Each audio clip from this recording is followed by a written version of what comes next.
That song you love is on right now, not later, not on a playlist, not something you have to pay for. I mean live, right now. That's called radio. In Seattle, that's called Warm 106.9. Imagine a place where cannonballs are encouraged, marshmallows are mandatory, and just 5 more minutes turns into all day. That's Veranda Beach Resort on Lake Osoyoos, one of the warmest freshwater lakes in North America, located on the border of Canada in Oroville, Washington. The vibe is delightfully old school, with time spent with family and friends at the beach, on the lake, and under the stars. Sounds of laughter, dogs, and screen doors are the soundtracks of your stay. Rent your own fully furnished cottage with Wi-Fi and all the comforts you need. It's the best of then with all the ease of now. Veranda Beach Resort. Come play, stay, and make memories. Visit verandabeach.com now to book your stay. Don't ask me to talk.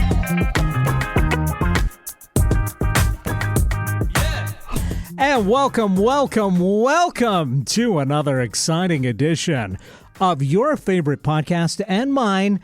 It's Don't Ask Me to Talk. I'm one of your podcast pals. I'm Eric Reiner. Hey, I'm the other one. I'm Stacey Heller, and cheers to you. It's 5 o'clock somewhere. So after a long couple of days with plumbing and no hot water, your gal's having a gin and tonic. It is past 5 o'clock in New York as we record this. So I guess You're right in that. But, I've always wondered about that expression because I don't know that there's enough time zones in the world for if it's 9 a.m. here for it to be actually 5 o'clock somewhere. You know what I mean? Australia. But is it really 5 o'clock there if it's like 8 a.m. here? I mean, here's the deal. It's just supposed to be after 5 o'clock. Right. And technically for me, I'm going like But they don't say it's minutes. after 5 o'clock somewhere. Now. Which also feels like that's like the Gremlins rule. Don't feed them after midnight. But it's always after midnight. Right. That's true. Well, so maybe this is the cocktail gremlin rule. There you go. All I know is it was... Don't go crazy and blow up a movie theater, all right? No, I won't. I won't. It's just one gin and tonic, for God's sakes. So far. Yeah, well, I just... they've been doing some work at the apartment building, and when you're in the apartment, you're in your whole little world. And it's like, okay, this is my home and this is fine. And then you forget that you go outside the door and like people walk by and things happen. And they were dealing with some plumbing issue. And so then your roommate Oscar gets home. Right. Because we all know you're living in the apartment genre. I am. This is my apartment genre. As we talked about last week on the show. Uh-huh. Folks, if you don't listen every week, you miss out on some of the connective tissue here. Yeah, you really do need to listen because we definitely circle around to things all the time. Yes, it is a circle jerk, if you will. Who are you calling a jerk? Wasn't that a band in the 80s? It was, yes. Mm-hmm. Look at that. Look at me. But it was out. Also an expression before that. Yes, totally. A crude expression. Yes. Don't Urban Dictionary it. Anyway, so I'm having my cocktail. Damn the torpedoes. And we have, I'm sure, lots of things to talk about besides me drinking before 5. Of course. Yes. And it's almost 5 where you're at as we record. Yeah. So come on. It may not be while people listen to the show, but that's okay. It doesn't have to be. And you know what? Cheers to you anyway. Yes, Who that's doesn't right. need a little cheers? Hey, good news. Or sláinte, as I always say. Is that because you're slurring? No. That's the Irish expression that they say when they raise a glass. Oh, is that how you say that? Yes. Say it again. Sláinte. Oh, I never knew how to say that. It just means health. Yeah. So Okay. good health, kind of like Gesundheit. But because it's Ireland, it's after drinking rather than sneezing, because one's slightly more common than the other. Right. Your nose is red, but not because of a cold. That's right. Oh my gosh, that's funny. But hey, I have something exciting. So to your point, if you listen to the show, then you know that last week we were talking about Veranda Beach and how excited I am that this place that I love and adore is actually a sponsor of the show. And I mentioned that I'm going to see what I can do about getting a deal for people. Oh, fantastic. No biggie. I was able to score that if you're listening to the podcast and you're interested in booking a stay at Veranda Beach, if you call them up and you book your stay and mention the show, or if you want to be cool, you can mention our acronym DAMPT, DAMTT. But mention me or mention the show or mention Eric, and you'll get 10% off your stay. That's pretty awesome. I'm looking forward It is pretty awesome. Yeah, I'm looking forward to checking it out myself for the first time come Memorial Day, because I did get the go-ahead from the two ladies I live with, the girlfriend and the Gertie. So we're pretty excited to come on up. Yeah, I'm excited to have you stay. Now, you will be there on our opening weekend, and so you will have chores. Oh, we didn't talk about this. Well, I mean, I'm just saying, like, we haven't been there, so we're going to have to go to the grocery store. I mean, you don't have to go, but there might be some moving around of things, or I don't know what's going to happen. Maybe I'm going to decide to redecorate at the last minute. You're going to pull out the wheel and I'll think, oh, we're going to pick our conversation for next week, but instead it's going to be a chore wheel and I'll end up cleaning the bathroom. How did you know? That's crazy. No, I am having it a spring cleaning done before we come up. So hopefully that will be done. And I'm hoping that as part of that spring cleaning, they'll take the chairs out and put them outside and set everything up so that I don't have to. They usually do. So anyway, very excited to have you visit. And I'm very excited that listeners can get 10% off. That's pretty exciting. Yeah. What a great summer to head on up and enjoy. Right? Because honestly, who wants to go to Europe? Blah. And I mean, we all want to go to Europe, but it's just I do, not but in this economy? in this economy and in this like environment. And the cool thing is, if you want international travel, it technically counts because you can go to Canada. Sure. So anyway, so that is some exciting news. Just wanted everybody to know. Speaking of spending too much money, so you know how I was talking last week about going wedding dress shopping and how I hate it? And yes, and I sent you the picture of the green dress. Right, which I had a very gladiatorial kind of design to it. It definitely put me in the mind of ancient Rome, especially because you had these sandals that also look like they would be on a Roman warrior. So you were just missing the helmet. But did you decide to go with that?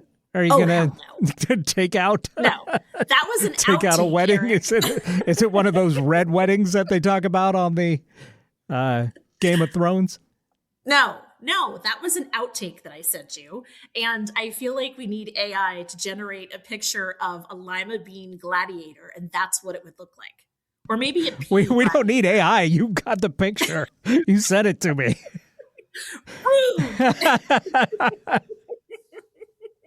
Anyway, no, that is not one of them. I actually found a dress I think that's going to work after buying and returning like 15 different dresses. But that's not what I want to talk about. Have you been to a wedding lately? No. Okay. So back in the day. I mean, I did maybe 2, maybe 3 years ago. But yeah, that's the soonest. So here's the deal. The weddings, there's 2 that I'm going to, one in July and one in September. The bride and grooms They're in their mid-20s. They've been living together. So they essentially have like, Now, are all these their- relatives of yours? No, they're close family friends. I've known Okay. the one in July. I've known this boy, this man, since he was 5, and the other one. So you're I've kind of an known- aunt in a way. Yeah, Yeah. I would say that. And then the other one I've known since he was in like what, 4th grade or something. So it's the guys that I know. And you want to give them, they're close enough that you want to give them a good wedding gift. Okay. These kids, the things that they register for, it's like, oh, I would like the KitchenAid mixer with the wood bowl that's like platinum. I thought you were going to please. say, because you're calling them kids, that Oh, it would be like his and hers Pokemon cards, his and hers Sega Genesis. No. Okay. No. It's just like, it's funny because, back when Pete and I got married, Hmm. we registered for stupid stuff like, a silver place setting or a place setting of our formal china and things like that.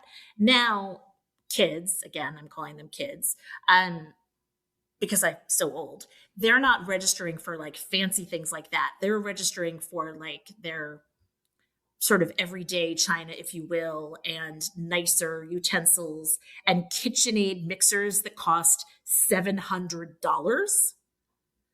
And like, Yeah, save that for the rich relatives, I guess. I mean, I'm just like, and then like all the stuff that matches, so it's like, I would like the acacia wood measuring cups and spoons. And I'm like, acacia wood. Like at a certain point, if you I think bake I and went to cook high enough- school with her. Yep. Yeah, Very, very fetching. no doubt. I'm sure. I was gonna say something like, "Did she give you a Woody?" But No. We're not going there. anyway, so these things, I'm like, the practical part of me is like, girl, guy, you put these in the dishwasher, this wood is gonna wear out over time. Nobody has the patience for like not putting stuff in the dishwasher. It's just so funny. It sounds like they just want fancy crap that they can sell in an economic downturn. I mean, then go for the silver, because I'll tell you what, for a while there, silver was like at an all-time high. All we're asking for is crypto. It doesn't have to be formal crypto. Exactly. We'll take casual crypto. Gold bullion, his and hers gold bullion. You're right. Like monogrammed, please. That's right. I'd like them stamped. Well, and both of them, which I guess this is fair, have like money towards the honeymoon and things like that. And I'm like, it's just such a different world out there now. And it makes me feel like I am 85 and yelling at kids to get off my lawn, because I'm like, your honeymoon, shouldn't you have planned that earlier? I think that is the perfect gift, though. A crowdsourced honeymoon where guests can just put money into that. That's probably the perfect thing to, contribute to. It's easy. And, if everybody chips in a little bit, you can have a nice kitty for a really nice honeymoon. I'd much rather have that set up than acacia wood or a stand-on countertop mixer that costs way more than it should. Yeah. I mean, I don't disagree. It's just such a That turn. you use once a year. Well, I use my mixer a lot when I had my cookie business. Well, I use mine a lot. Well, when I make my tea brack, which has been like 5 loaves so far this year. Look at you. Yeah, I'm on a kick. But I'll say I got my standalone mixer for like $30, and it it does the job. Have you had to Didn't have to pay $700 for it. It's insane. right? It's crazy. Have you had to what's the 3D print any parts for it to make it work? I have not. Thank goodness. Speaking of, how is your vacuum? It sucks. Like in a good way? Yes. Yes, in a good way. No, it's great because I finally got both clips printed up for both vacuums. And now we've got 2 functioning vacuums, one for each floor. So who's bougie now, Mr. His and Hers vacuums? I'm so bougie that I got 2 vacuums that I found off the side of the road and then went to the public library to print up a part for. I mean, it is the height of luxury. It is, honestly. The only Who thing needs to get married when you've got this kind of stuff in your life?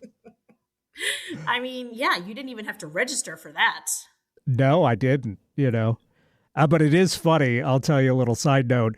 When I got the vacuum, I was excited about it. And I said to my dad, this is like the greatest thing that ever happened to me.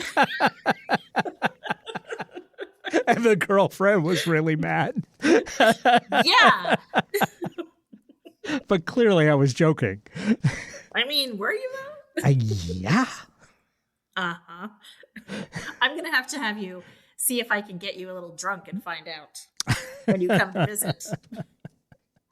Uh-huh. I mean, vacuum-wise, it was one of the greatest things that ever happened to me in that small category of my life.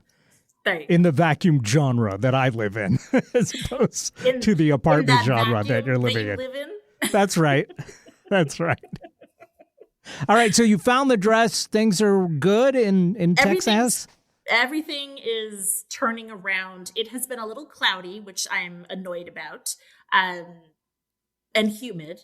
But generally, everything is going well here. I went to a doctor's visit. She didn't tell me that my eyelids needed to be fixed like the eye doctor did. Positive. So that's good news. She did give me the name of a psychiatrist. Woohoo! Was that unsolicited, though? Are all the doctors down there just like, honey, here's what you need? You're fat and crazy, lady. Right. I'm just here to have my toes looked at. Jeez. Yeah. No, I asked for that. But I did ask her, I have a little itchy spot on my head. And she's like, I would go to the dermatologist for that. And maybe they'll want to biopsy it. And I was like, biopsy? I'm thinking that it's like I have a scaly spot and I'm a reptile. Now I'm getting a biopsy. Could be just a little bit of eczema. But here's the thing. If it's going to be, removed or it looks funny, they always want to do the biopsy thing. Well, there you go. Just in case. They want to catch things early. Yeah. But otherwise, my health is good. How's your health? How are you doing? I am doing pretty good, but I'm spending a fortune getting my mouth fixed this year, which, we talked about the gum graft surgery that I had. Well, it turns out there is something they didn't like when they did the MRI. I think I talked about this on the show. They did like a scan X-ray of my head and saw like a little shadow above the tooth where the gum graft had been done. And they're like, oh, I don't like the look of that. I'm going to talk to your dentist. So then the dentist sent me to an endodontist, I believe, and I thought I was just going in for a consultation there, but they're like, no, we do it all in one day. So I'm like, oh shoot, I didn't clear my afternoon, but I was able to make it work, and they took me back and ground out the tooth in my head and then put a fake tooth in, or like some cement basically that is the shape of the tooth, and so then then the periodontist who did the gum graft, they called me and they said, hey, come on in for a consultation for part 2. And I was like, oh, yeah, part 2. Which feels like a bait and switch. Because when you first talked about this, I thought it was one and done. No. I mean, I'm sure that it's all in the fine print when they send me the receipt or whatever, but does anybody read the fine print? I don't read the fine print, and you really should when it comes to your health. But I haven't learned that lesson, apparently. And so then they're like, okay, well, looking at things, and it looks like an implant would be good for you instead of a root canal. And I'm like, great, but why did they grind that tooth out of my head if it's just going to be pulled out and then you're going to put put an implant in? So I don't know. I might have had an extra step that I didn't need done. Yes. Yeah, a BTL. That's hideous. So now I'm getting a second gum graft plus like a bone graft. And then they say that's to prep for the implant. But I don't know when I'm getting the implant. So I may be walking around looking like a old prospector with a tooth missing. I'm glad I watched in Seattle. Well, I'm glad I watched the Treasure of the Sierra Madre, so I know what to expect now. Exactly. I'll be out panning for gold. Go give me some sourdough bread after this. Oh. You can suck on your T-brack. Oh boy. Wow, that's going to be quite a look for you. It's going to be like Sister Susie singing on a thistle or whatever it is. Yeah, I mean, my hope is that they're going to give me some kind of like filler or something so I don't end up walking. Because the other thing with that, the problem is my tongue, I have I don't feel like I've got full control over that thing. It's got a mind of its own. So as soon as there's anything different in the mouth, that my tongue is just like, I got to explore. It's like Magellan in there. It's just, is that the fountain of youth? It just wants to get right in to anything that is slightly different in my mouth. So the tongue just, again, it's just, so that'll be up in there. In the, digging around where it shouldn't be. Like, I'm going to look like I got a pink tooth nonstop. It's insane. So, oh my God, that's funny. Yeah. Fingers crossed. I've got something in there to keep it tamed. But, honestly, I remember as a kid eating pudding or Jell-O when you were missing a tooth. The most satisfying feeling. The way that you can just suck it through your tooth. What? No, is that just me? Okay. I can't say that's an experience that I recall, but. Okay. People, you got to let me know. Did you ever, when you had missing teeth and you got Jell-O or pudding, just suck it through your teeth so that it was this weird experience? Come on. Somebody out there did it. I tell you what might be interesting. Is if I can fit a straw in the gap, like to be able to have my mouth closed and walk around with a soda with a straw through might be kind of fun, especially if I get one of those bendy straws. Yeah. Whatever happened to those? Like the single bend or like the yeah, the single bend, not the crazy straw. I mean, I used to get them. Yeah, I mean, it seemed like everywhere had them, but. It doesn't. I mean, I know we have our issues with straws, and then there's been efforts to get more environmentally friendly, but maybe people would be more accepting of the environmentally friendly straws if they made them more crazy. Maybe, but I feel like the bendy part would. How paper straws get. They start to get too damp. Yeah, the paper straw I am not on board with. I am on board with the idea of phasing out plastic straws.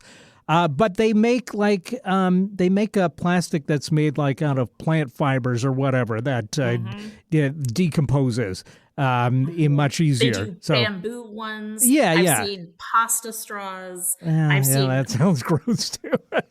Having a cup of paste by the end of your beverage. But that's true. But yeah, I tried it. For the ones that's like environmentally friendly plastic, let's call it. They could do the bendy. It's true. They could. Yeah. I mean, and I loved those. And I used to love when you got a straw with the paper and you would make the paper go down the straw so that you had like a little perforated thing. And then when you added soda or water to it, it would grow like a worm.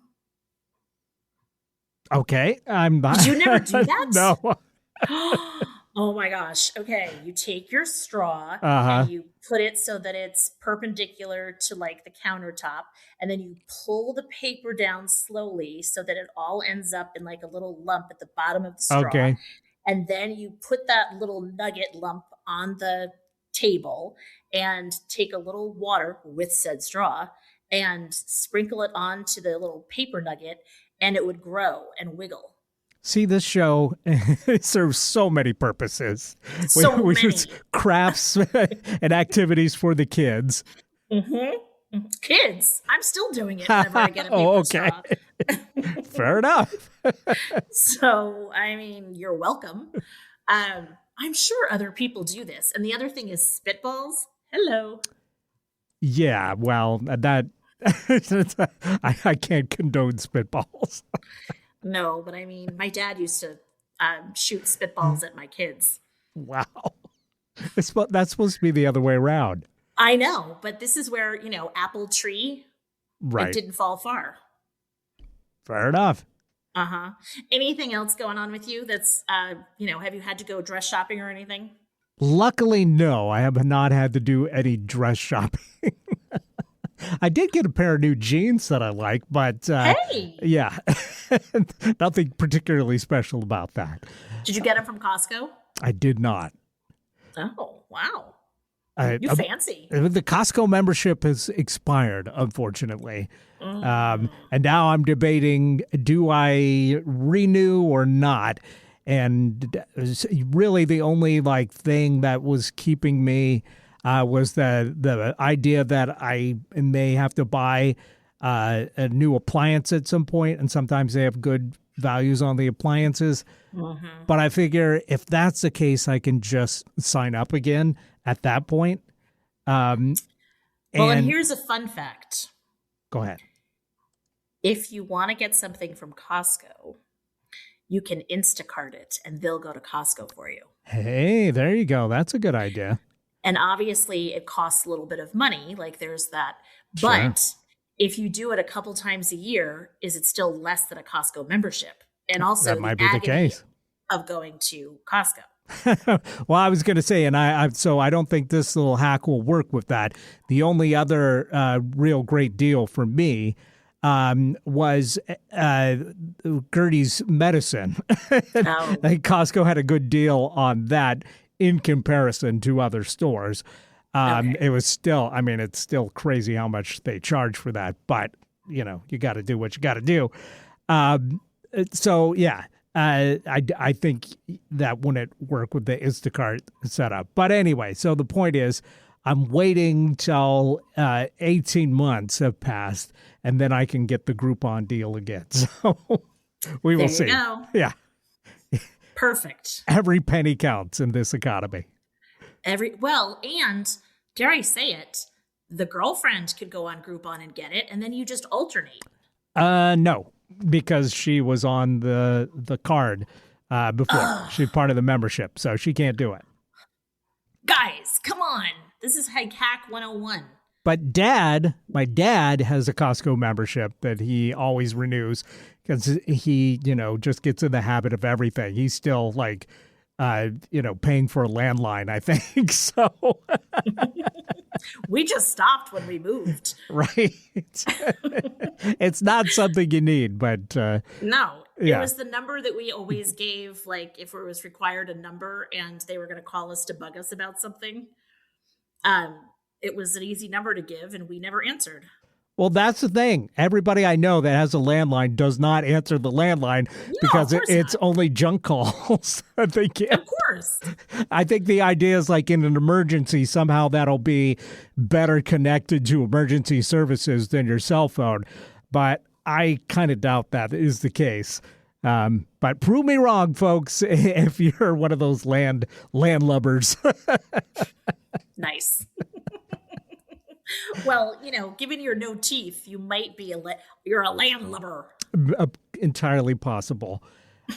Anyway, you know what time it is. It's time for another break, but we will come back and we'll talk about our cultural blind spots this week. I watched a couple classic movies that I'm excited to talk about. And I only watched one. all right. Well, I'm looking forward to hearing about it. So stay tuned, everybody. Don't ask me. We'll be right back with more Don't Ask Me to Talk. Tony the Tiger.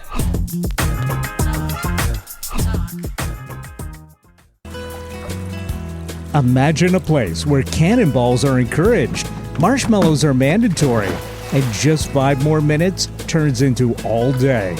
That's Veranda Beach Resort on Lake Osoyoos, one of the warmest freshwater lakes in North America, located on the border of Canada in Oroville, Washington. The vibe is delightfully old school, with time spent with family and friends at the beach, on the lake, and under the stars. Sounds of laughter, dogs, and screen doors are the soundtracks of your stay. Rent your own fully furnished cottage with Wi-Fi and all the comforts you need. It's the best of then with all the ease of now. Veranda Beach Resort. Come play, stay, and make memories. Visit verandabeach.com now to book your stay.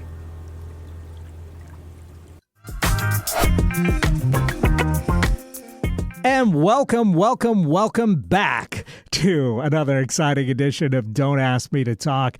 One of your podcast pals, I'm Eric Ryder. Hey, I'm Stacey Heller. I am the other pal, your buddy, your pal. Hey, welcome back. Is that, when you said welcome back, if you slow it and you sing welcome back, welcome back, welcome back, is that from... That's the Welcome Back Kotter theme song. That's what I thought. Okay. Yeah. Do you remember that show? I do, yeah. The Sweat Hogs and what was his name? Gabe something, that was the star Trotter? of it? Mr. Trot or Cotter. Mr. Yeah, Cotter. Mr. Cotter, played by Gabe Kaplan, I believe. Yep. And John Travolta was in it, and the guy that was the squiggly little guy, he had like a funny little voice. Yes. But Travolta, Vinnie Barbino, Mr. Cotter. So anyway, what I was going to say is during that break, you most likely heard a spot talking about the wonders of Veranda Beach, a great place to take a vacation. And in that spot, you probably did not hear our little savings hack. We were talking about how to save dough during that first segment. So I thought I'd carry that over just briefly to say that if you're interested in booking a little getaway at Veranda Beach in Washington, you need to call them up and mention Don't Ask Me to Talk. You'll save 10%. So pretty sweet deal. Yeah, you're welcome in advance. Absolutely.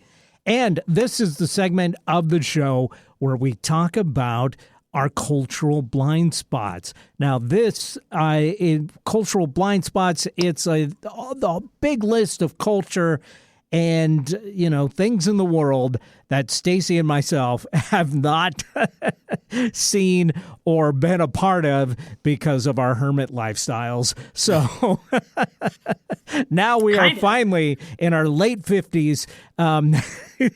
Before we die. Mid anytime. And early any day now, before we die, any day now. We're trying to cross some of these off. Just like that big list of places you must visit before you die kind of thing. This is the movies and TV show and culture you must absorb before you die, so you don't feel entirely left out of the community of the planet. And so we are crossing off things, and mostly it's movies, often classic movies, sometimes not, that we have not seen before. Right. K-pop Demon Hunters is not a classic movie yet. Some would argue that it is. Right. But it is a big cultural thing at the moment. Yes. Exactly. So sometimes they're old and it's like, hey, everybody should see this. But sometimes it's just a cultural phenomenon that it's like, what, have you been living under a rock? So I did print, I was waving it in front of the camera. I did print out the AFI list of movies and I counted to see how many I've seen. Oh, finally. And I'm only at 35. I think you said you're at 48. I'm at 48, yeah. But I may have been to 49. I haven't checked if these last couple movies are on the AFI Top 100.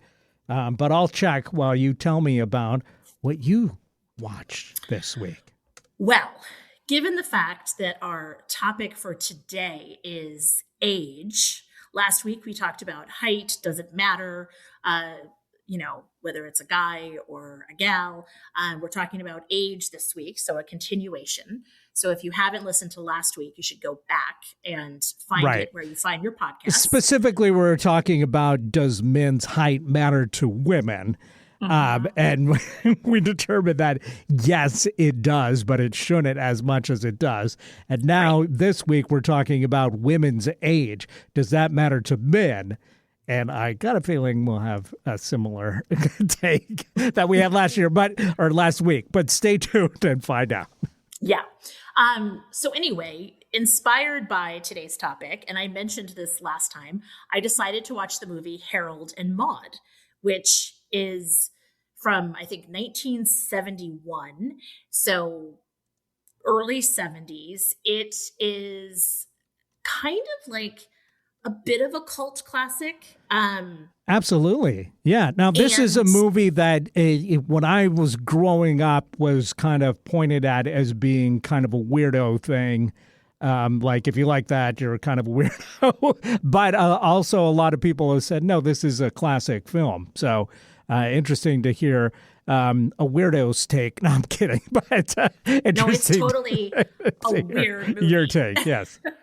So I did not know what to expect, other than I knew that it was a friendship / romantic relationship between a young man and a much older woman. And the movie starts out with if you don't know anything and you're watching this, I can't imagine the first people that watched this movie and they see, again, this is a just trigger warning for people. It's suicide, except he's not. He's a disenchanted, 19-year-old, 20-year-old that keeps faking his own suicide. Now he's 20 years old, because looking at the illustrations and posters and stuff for this movie, the kid always looks to me like he's 15 maybe. Yes, and I looked this up because I'm like, this is crazy. And in the movie, he's supposed to be 19, 20. In real life, he was 23 at the time that it was filmed. Bud Cort, we're talking about, that played the role, Bud Cort. But he absolutely looks like he's 15, 16. Yeah. And so it opens with him hanging himself and kicking the chair away, and his mother walks in, takes one look at him and gets on the phone, and then is like, honey, dinner's at whatever time, blah, blah, blah, blah. So she's completely unfazed and or oblivious. And, you're like, are you kidding me right now?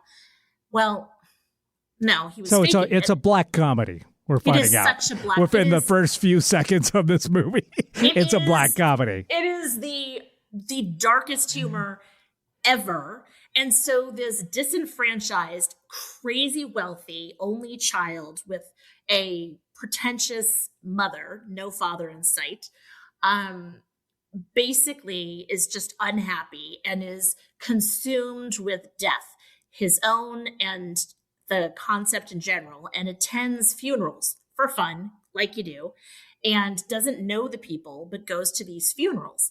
And while there, he meets an older woman who is 79. She's about to be 80. And they forge an unlikely friendship, and they spend time together. And this is a woman that over time you come to find out she's from Europe originally. She actually survived the Holocaust. She has this penchant for stealing cars and motorcycles. And this would be the titular Maude, I'm guessing. Yes. Played by Ruth Gordon. Yep. And she is hysterical. It's like she goes to the funeral and she's got the yellow umbrella. She stole, there's a bit part with Tom Skerritt. He plays a motorcycle cop and she steals the motorcycle from him. She just has like a joy for life, and she lives in a decommissioned railroad car. And Harold just becomes kind of enamored with her. And, she teaches him how to play the banjo, and they go and they do these things, and he really starts to come alive. Like, he smiles for the first time. And so they fall in love, and it becomes clear at one point in the movie that they have consummated their affection. And he goes home. So if you say it becomes clear, it's not explicit then? It's not explicit. Okay. It's the afterglow, if you will. Fair enough. And he goes home and tells his mother, I'm getting married, and this is to whom? And obviously he gets some blowback from his mother, a priest, his one-armed uncle. That's a long whole side story. And he celebrates her birthday and plans this whole thing. And she says, oh, what a lovely farewell. And spoiler, she planned to end her life by her 80th birthday. And so sadly she does. And in her ending her life, it actually gave Harold a new lease on life. And the impact that she had on him was that he suddenly had some music in his heart and spring in his step. And the movie ends with him walking away from the edge of a cliff where he just sent his sports car / Hertz over a cliff. Okay. It is bizarre. It sounds like, kind of fun, actually. Black comedy and two eccentric characters, but I wouldn't take it seriously. Definitely don't take it seriously. Right. The music, it's all Cat Stevens. And it's so interesting to hear Cat Stevens being played over this, all different songs from various albums. The song If You Want to Sing Out is in it. And all right. She sings it. She's playing the piano and she sings it, and she gets him to sing along. And it's so weird hearing it like sung by somebody else, and it throws you off. And apparently that song was on the soundtrack, and Cat Stevens didn't even put that song on an album until much later after the movie had come out. So very interesting soundtrack.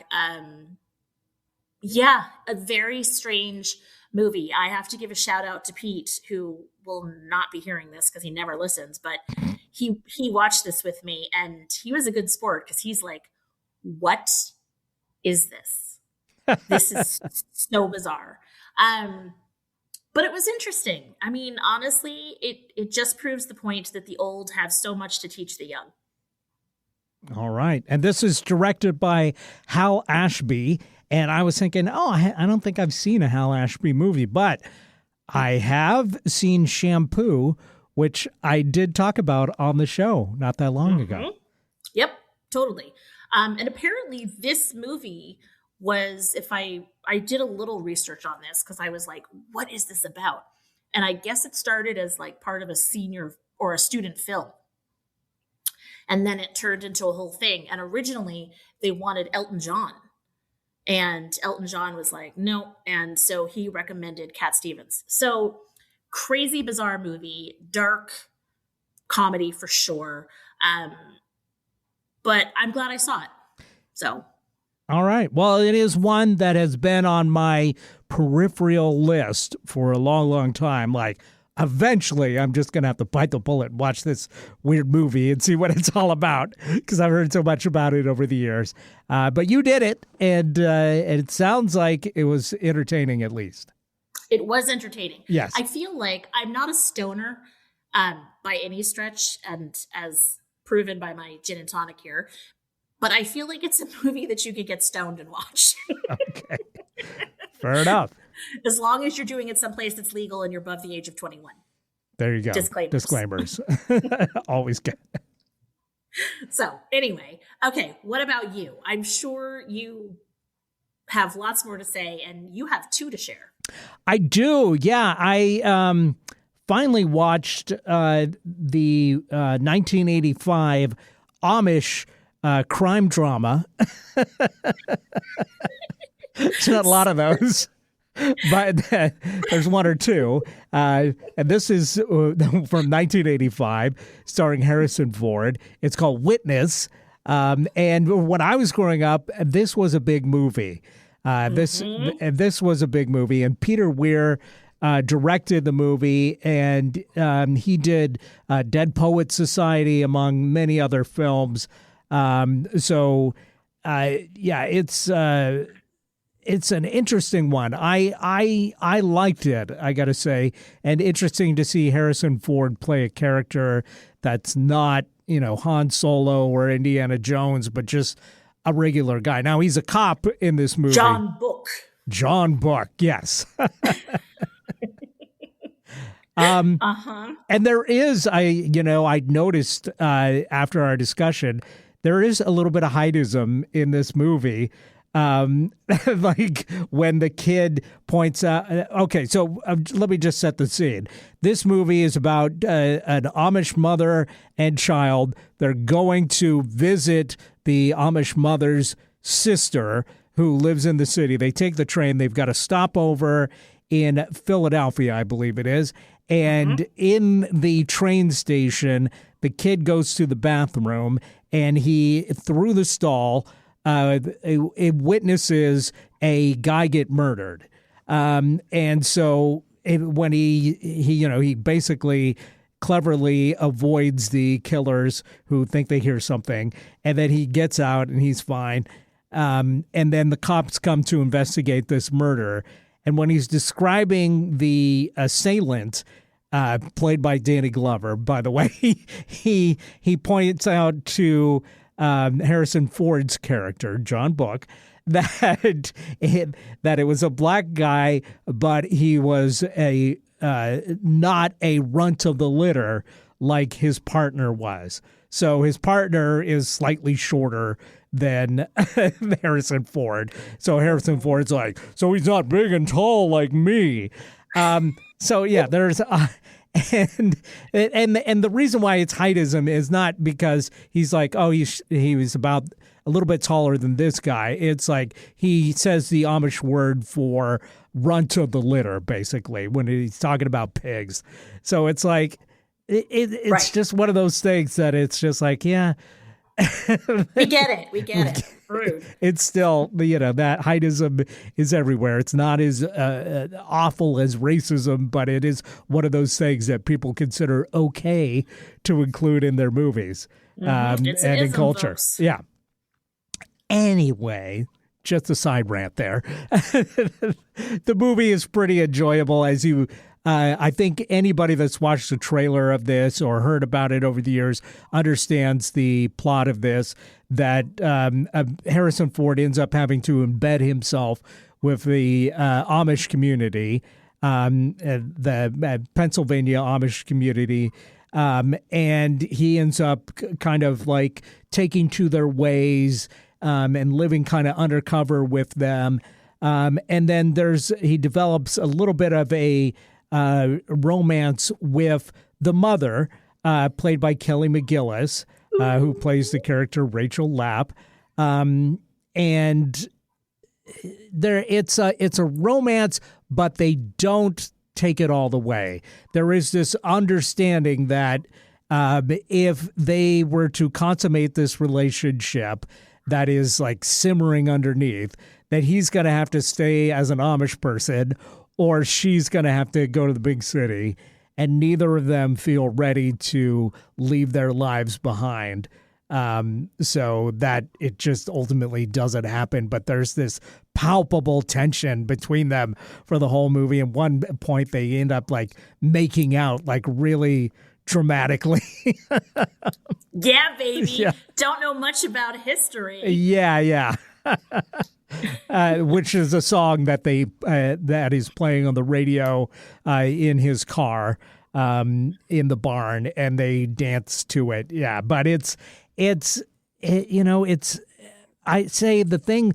This movie could be bad, basically, with this premise.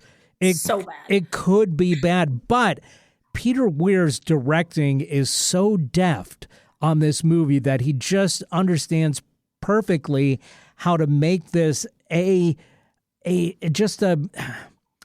don't even know how to describe why it's good. His directing is just the right touch every step of the way.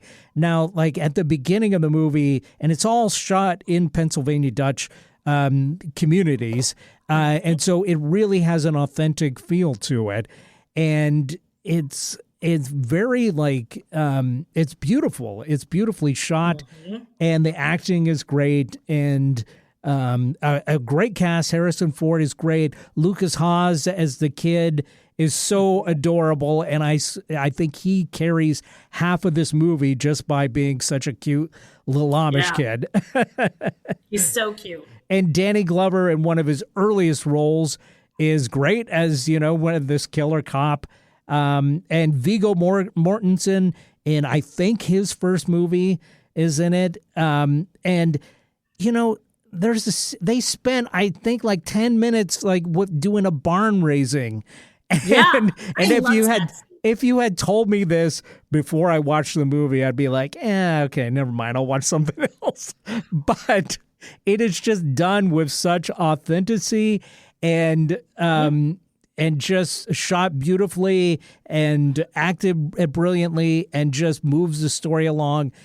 And I don't know. It's one of these things that I just think like that could have so easily have gone into like soap opera territory or been just boring as hell. But it just moves along at a really good clip, and it respects the Amish culture so well that it's never like making fun of them. And you know what? I enjoyed it. So I think it's up there. It's one of these great 80s movies that might have been overlooked by people like me, for instance, mainly because I was too young at the time to see it. But for folks that want to go back and see a classic movie from 1985 and another Harrison Ford great role, this is it. Check it out. It was so, I mean, I remember seeing it in the movie theater, and it was so good. And it was like romantic enough, like for the girlies that were like, ooh. And like, that's where I learned a little bit about Amish culture. Like I learned about like the barn raising and like that it's like this thing done. And, like you're right. They really did respect the Amish culture. And when I would later learn about the Amish, they were really sincere about, the language and the rules and it as a culture and religion. So it was really good. Yeah, and I feel like after this movie that there's been many, many things that have come along since then that have, and not just parodied this, but have kind of like lived in that world because this movie made it okay to do so. Because people like, I feel like maybe before that movie, there wasn't as much like awareness of this community or their customs or whatever. And this really kind of introduced, of course, the Amish have been around forever, but this kind of really introduced them to the world in a bigger way that hadn't existed before, I don't think. Sure. Yeah. Yeah, I agree. All right. So you said you watched 2. What was your second one? I did. And so going back 30 years from 1985, well, 29 really, I watched one of Stanley Kubrick's earliest movies. And I believe this is his third movie and the first one that he doesn't just disown as being, like, oops, I was a kid at the time. This would be the first one that he was kind of proud of. And it's called The Killing. It's a noir from 1956. And it's really, this one caught me off guard because I heard it was good. and hearing Stanley Kubrick directed it made me intrigued. I'm like, oh, okay, Stanley Kubrick, legendary director, behind things like, The Shining and Dr.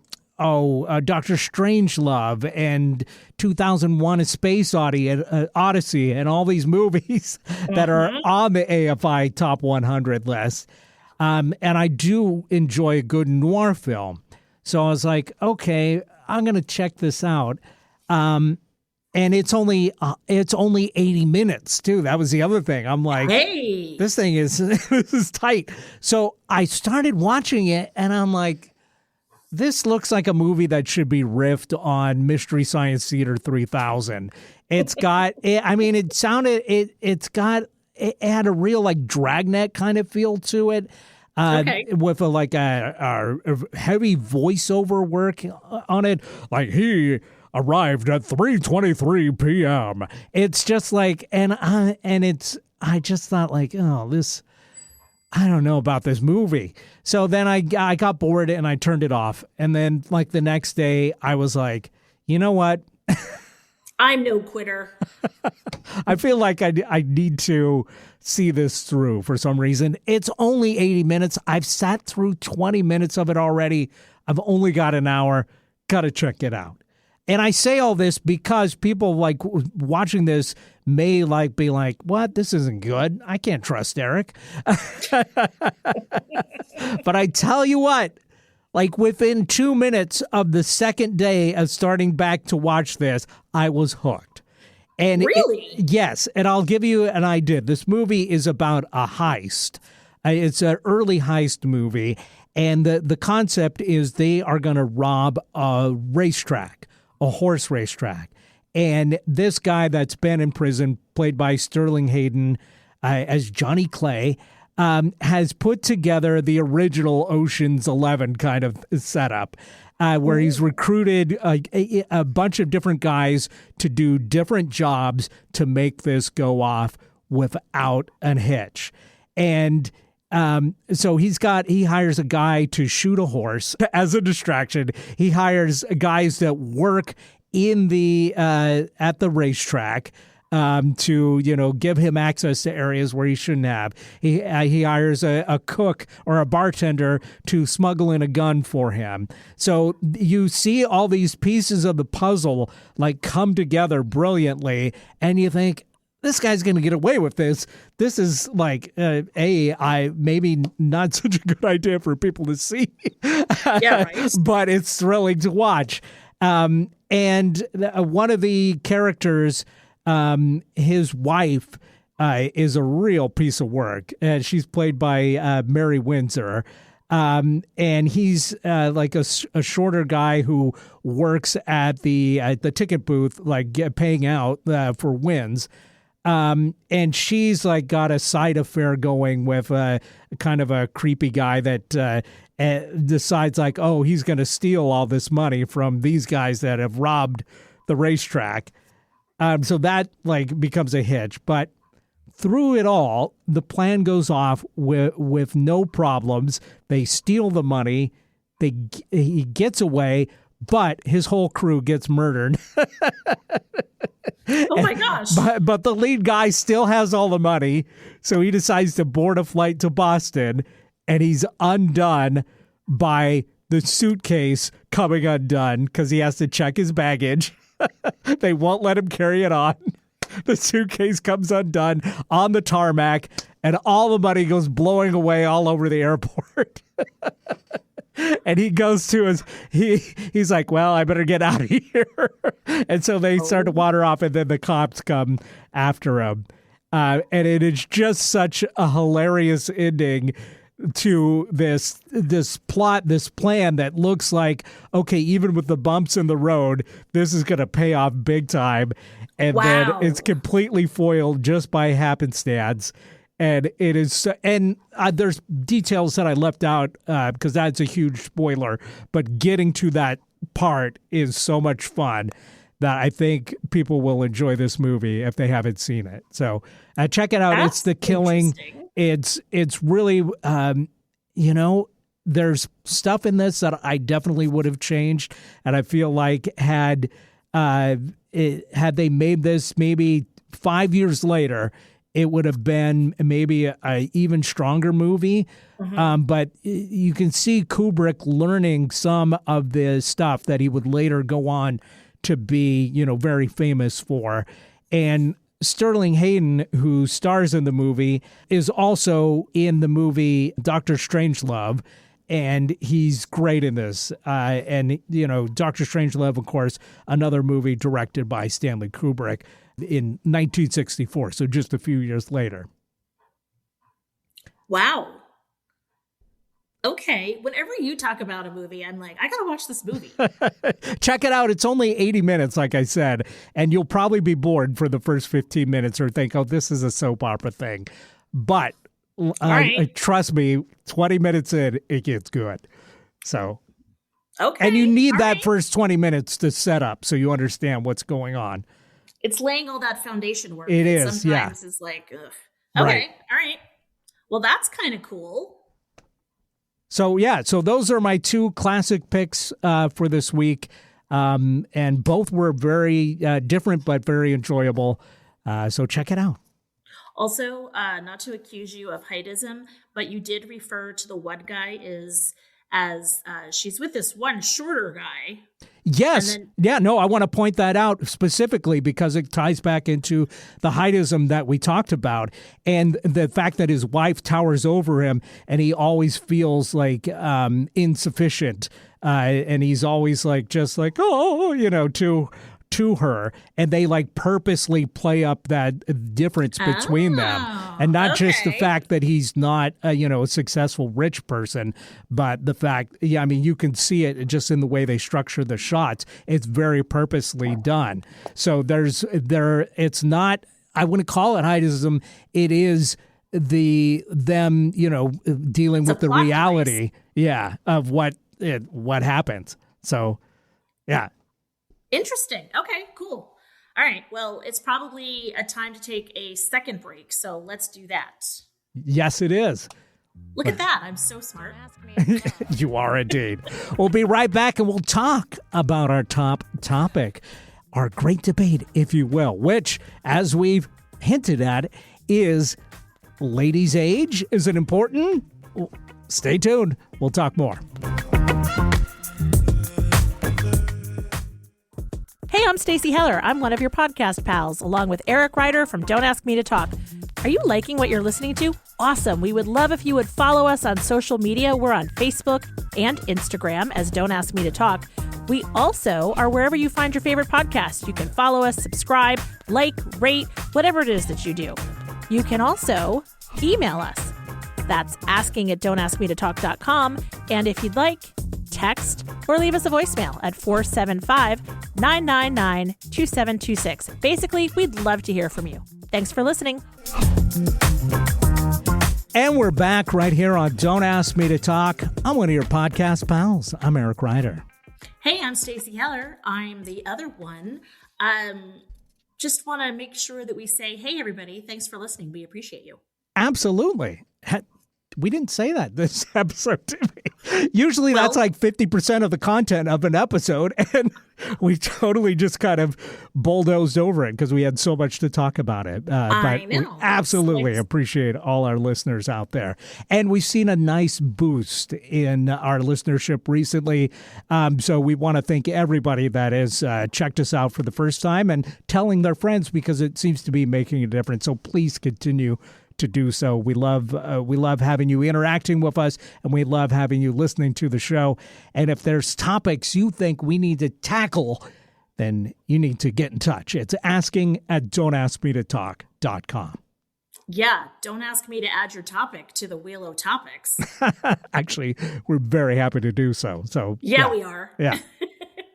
It would help with the heavy lifting of coming up with these topics. Absolutely. And speaking of topics, last week, this ended up being a two-parter because the original topic was M height versus F age, which was male height versus female age. And we figured out that this was going to be too much to talk about in one segment. So we just focused on the male height aspect of things last week. And this week, now we can talk about, you know what, you are better at defining it because you know what your inspiration was or what the thinking was behind each topic that you put on the wheel. So why don't you give us some insight on your thinking? I mean, basically, you're getting at the gist of it. Like, height is such a thing for women wanting guys to be taller and this whole thing. And, you talked about it in the movie and, is being shorter, does it emasculate, et cetera, et cetera. And then there's the age thing. And, similar to how men get a bad rap if, what they're interested in is boobs, women in a way get a bad rap if they date a younger guy. They're called a cougar, which feels a little bit like a slap. And then, there's men dating, children. Right. And, and then, sort of legal children, if you will. And so I just thought it's a whole May-December romance thing. We have a term for it because it's so common. Yeah, totally. And so that's sort of why I watched Harold and Maude. And I mean, even between me and Pete, my husband, there's 7 years. Is Maude even age difference? A cougar, or is she like a mountain goat at that point? I don't know what the term is. I don't even know. You're that huge of a difference, and especially when it's a lady and that's the older one. Right, 100%. And I mean, there's a 7-year age difference between Pete and me. And, they say that women are more mature. And so it's not surprising that because of that, they're going to maybe get with a man that's older. Now, is he the 7-year age difference? Is he the older one? Yes. Okay. Yes. And it's weird because when you're much younger, so when I was in second grade, he was a freshman in high school. Yeah. Ew, right? Yeah, I was just going to say that doesn't sound like much unless he's like 20 and you're 13, which back in the 50s, that would have seemed normal too. Right, Jerry Lee Lewis much? Yeah, or Elvis Presley kind of thing. But luckily, we've kind of moved past that in most communities. Yes. Yes. Yeah. So it's just an interesting thing that, sometimes time helps you sort of even things out and balance the scales so that it's not so weird when you're older and whatever. But I just thought, okay, does age matter? Like the same way that, is there a bias about women being older or younger? I remember one of Pete's friends being like, oh, you bagged a young one, like you can mold her. And I was like, gross. Right. Get that guy out of here. Right. Gross. You're not coming to the wedding, and have you met me? Right. So, it's just... They broke my mold. All right. Exactly. God was like, oh, I'm not doing that again. Yeah. Yeah. So I just thought, okay, this is interesting because it was very clear that, what we talked about last week, women seem to prefer men that are taller. Men seem to prefer being the taller one. It leaves guys that are shorter to be treated like they're the runt of the litter. Right. And so thoughts on the age thing? Yeah. It is interesting. I mean, I don't think it's the same thing with the height thing is like, because that seems like that is like such a huge deal breaker for so many women that, and whereas I feel like with the age thing, guys are like, they just want women. So they'd, if they're legal, let's hope, that's what most guys are thinking. Right. But some creeps obviously are not. But let's not get into that discussion because that gets to areas that we don't want to have fun with, basically. Right. But guys are interested in like ladies that are 18 plus to whatever age they are, maybe even a couple years older. And so there is the age thing in the fact that most guys probably aren't interested in dating a woman unless it's Harold, that is, all that much older than them.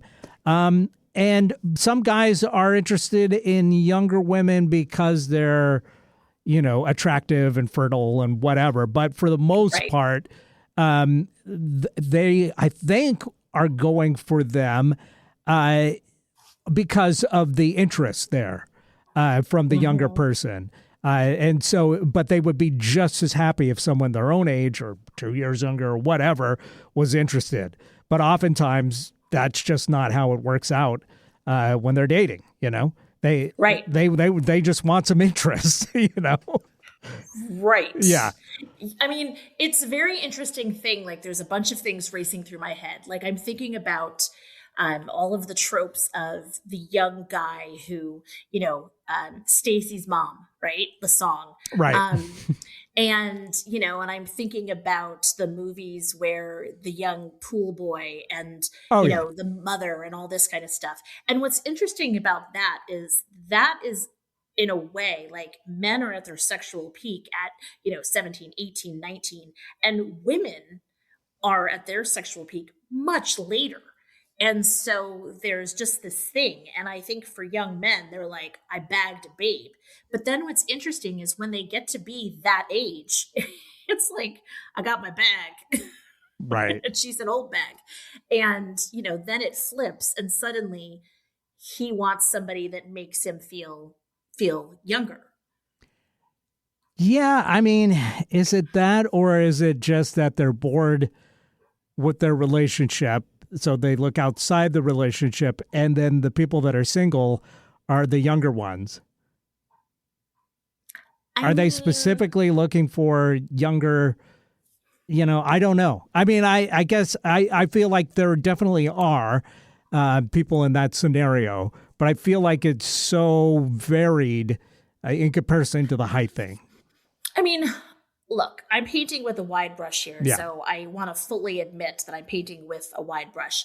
But I feel like the men that I know that are typically single when they're older, let's say 40 plus, they've pretty much already been married once. They're divorced, and they've kind of left that life behind and finding a younger woman. Like, to your point, like, men are kind of simple. And so they're like, hey, here's a young woman who is paying attention to me. It's simple. She's not going to ask me to take out the trash. Like, she's cool with getting dressed up. She looks hot when she gets dressed up. Right. I can take care of her and squire her around. And what? She'll sleep with me? Crazy. Done. Yeah.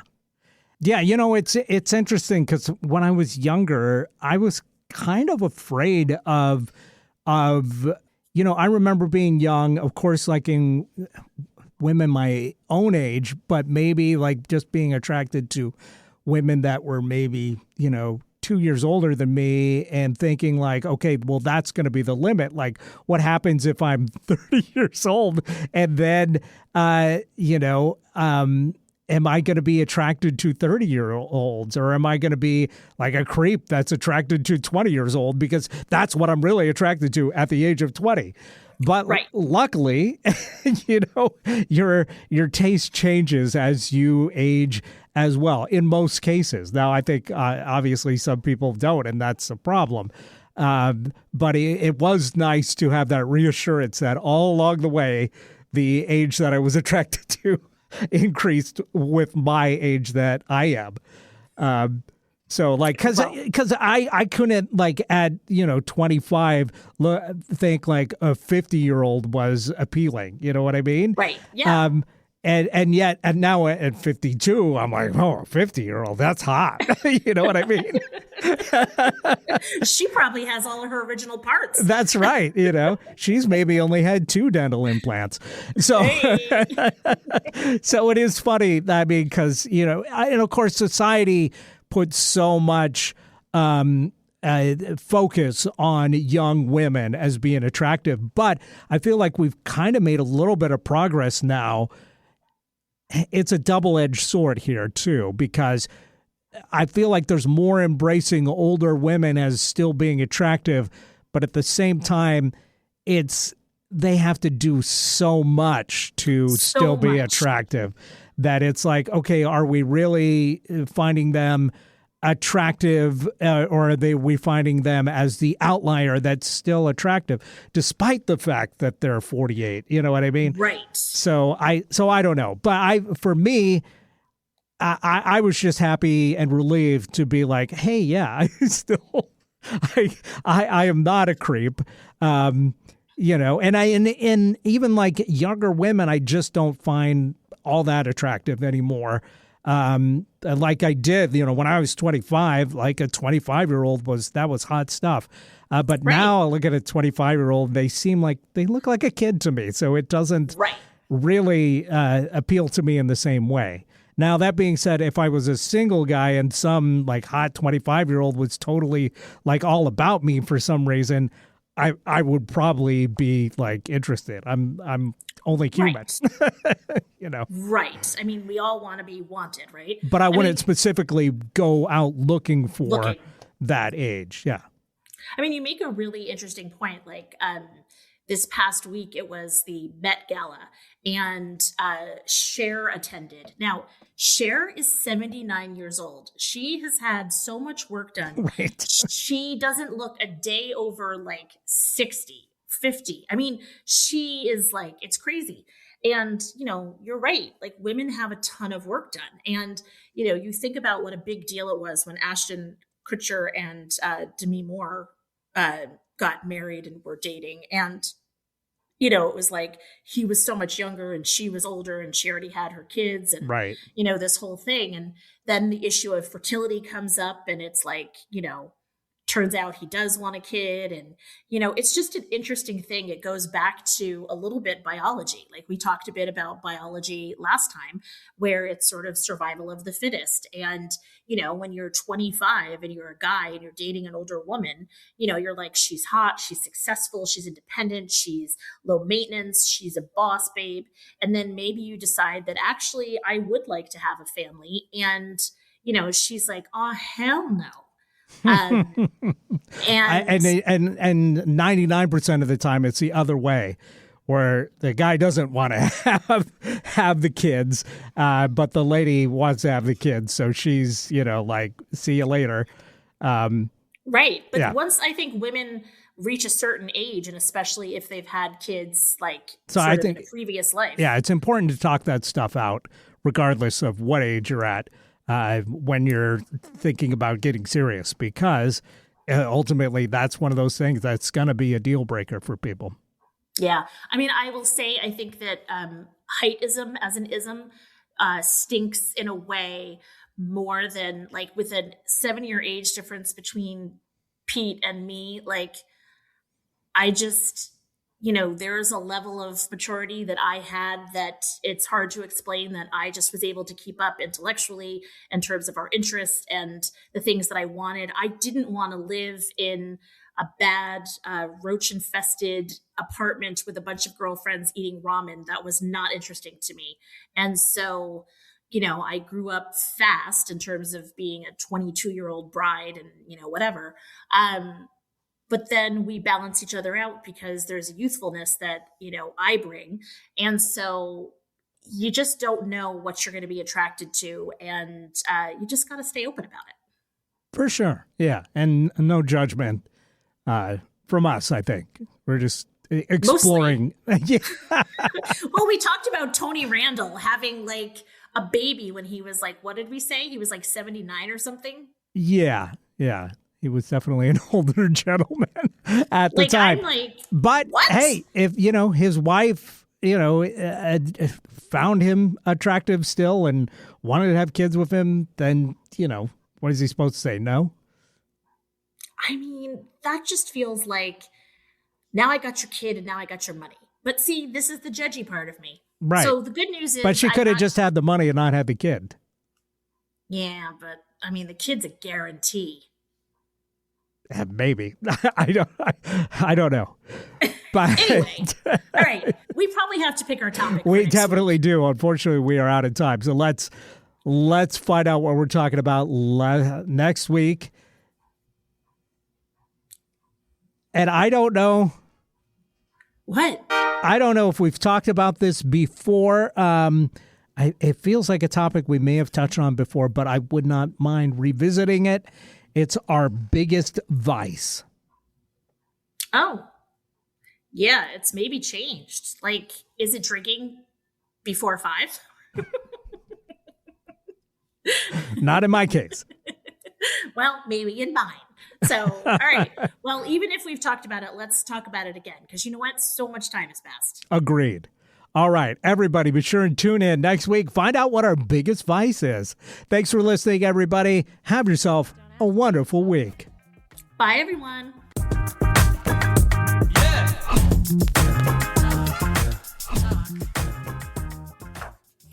This podcast is sponsored by Talkspace. November is Men's Health Awareness Month, so Talkspace wants guys to know that being prepared for life's biggest challenges and opportunities means prioritizing mental health, too. Talkspace can help you go beyond fine-tuned workouts, supplements, and productivity hacks. Talkspace can help you fine-tune your inner life so you can succeed in being the best version of yourself in any situation. And with Talkspace, you can get therapy from anywhere and on your time. You can even text your therapist between sessions. If you're depressed, stressed, struggling with a relationship, or just need a little extra one-on-one support, Talkspace is here for you. Plus, Talkspace takes most insurance, and most insured members have a $0 copay. Men's Health Awareness Month is the perfect time to reach out to Talkspace. Now, get $80 off your first month with promo code SPACE80 when you go to Talkspace.com. Match with a licensed therapist today at Talkspace.com and save $80 with code SPACE80 at Talkspace.com. That's Talkspace.com, promo code SPACE80.